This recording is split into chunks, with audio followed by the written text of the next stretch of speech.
was initially quite slow in responding to the BRI. I think when President Xi Jinping unveiled the blueprint, everyone was taken aback because we weren't sure really, was this something new? Were these new projects? Were these old projects? Was this a geopolitical move? Was it just economic? What was driving it? Was it domestic interest or was it a global initiative? And those questions, I think, still are there. There is more clarity than there was, say, 3 years ago, but I think the European Union is still in a questioning mode. Having said that, there is more interest in the BRI now, especially from our businesses, European businesses, whether it's railways, port authorities, construction companies, road builders. European companies are very interested. European regions are also very interested, but because often these BRI projects go to underdeveloped regions or port facilities such as Piraeus in Greece, which haven't had much funding and which were dying until COSCO, the Chinese company, came in. European policymakers are still in questioning mode, I would say, and I think they are realizing now that this is actually a game changer, a geopolitical game changer. So the response has been multi-layered, multifaceted, and multi-track.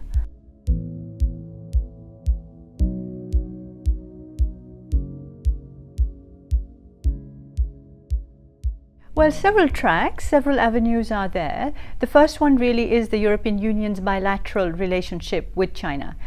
China and the EU have a strategic partnership. They work together on a number of issues, including climate change.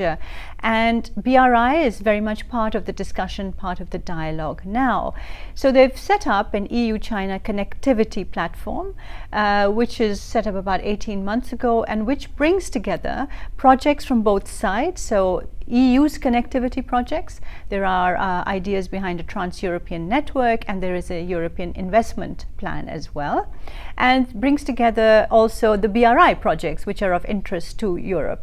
And the idea is to see compatibility, to compare, to contrast, and to find synergies there. So that's one track. The second track is also when it has concerns about the BRI, it can also share it with other countries around the world, so with the United States, with India, with Japan. There are these dialogues going on as well. And finally, in the multilateral sphere, there is the Asia-Europe meeting, the ASEM, and connectivity is very much part of that dialogue. So if there are issues of concern about transparency or inclusiveness or sustainability of BRI projects, the EU has several tracks to voice its concerns.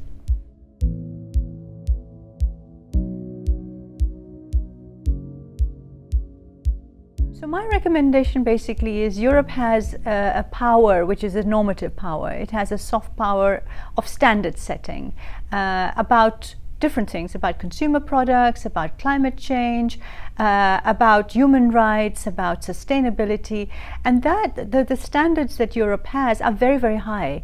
And I think they are an inspiration for many other countries in the world which are aspiring to improve the quality of what they have on offer. And I think that normative power of Europe can be mobilized for the BRI to bring in elements that perhaps the Chinese haven't thought of, perhaps the Chinese wouldn't think of unless they have a dialogue with countries like the EU. A very simple example, there is a project, a high-speed rail link between Budapest and Belgrade that China wants to develop as part of the BRI.